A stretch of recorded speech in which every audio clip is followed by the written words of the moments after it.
आपल्या देशामध्ये एक मुख्य निवडणूक आयोग आहे. त्याचं काय काम आहे तर आपल्या देशातील ज्या काही लोकसभा, राज्यसभा आणि ज्या काही राज्यातील ज्या काही विधानसभा आणि ज्या काही विधान परिषदेच्या ज्या काही निवडणुका असतात ते एक निष्पक्षपणे आणि एक शांत वातावरणामध्ये करून घेणं हे कोणाचं काम आहे तर आपल्या देशामधील जे काही मुख्य निवडणूक आयोग आहे हे ह्याचं काम आहे.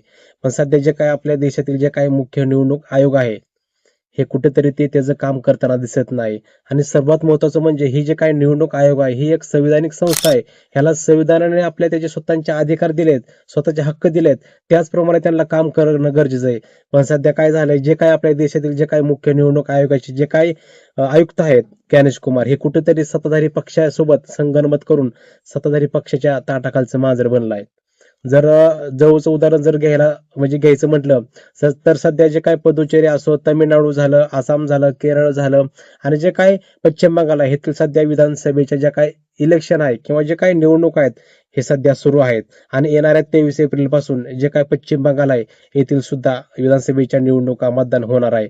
आणि त्याच्याच तोंडावर हे जे काही इलेक्शन कमिशन आहे हे जे काही इलेक्शन कमिशनचे जे काही मुख्य निवडणूक आयुक्त आहेत ज्ञानेश कुमार ह्यांनी एक मोहीम राबवली आहे. ती कोणती मोहीम आहे तर एक SIR मोहीम आहे.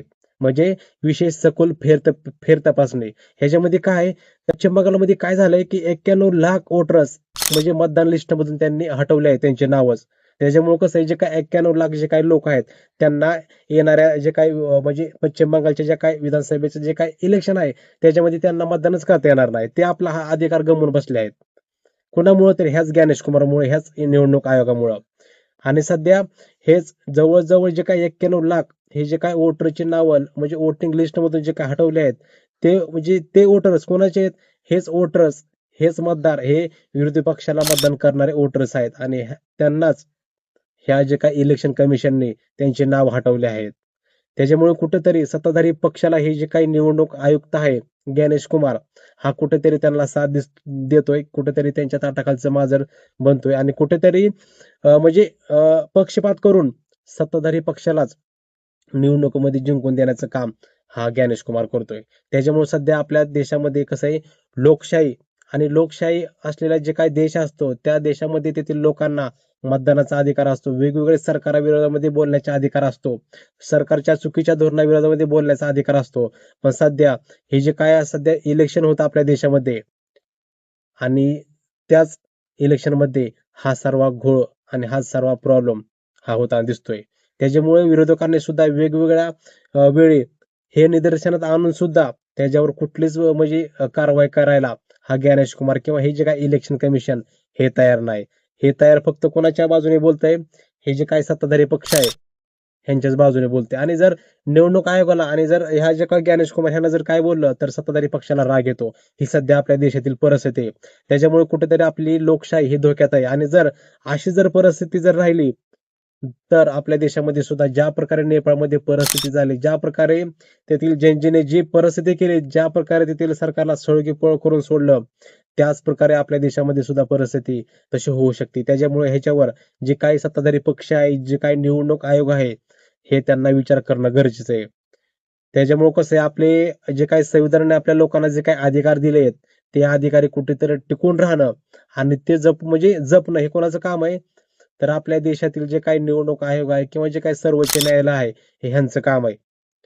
आणि सध्या जे काही SIR मोहीम राबवून इलेक्शन कमिशनने जे काही 91 लाख जे काही वोटर्स यांची जे काही नावे हटवली आहेत, त्यांना एकच संस्था स्थगिती देऊ शकते. आणि हे जे काही इलेक्शन सध्या जे म्हणजे सुरू होणार आहे त्याला एकच संस्था स्थगिती देऊ शकते ते म्हणजे सर्वोच्च न्यायालय.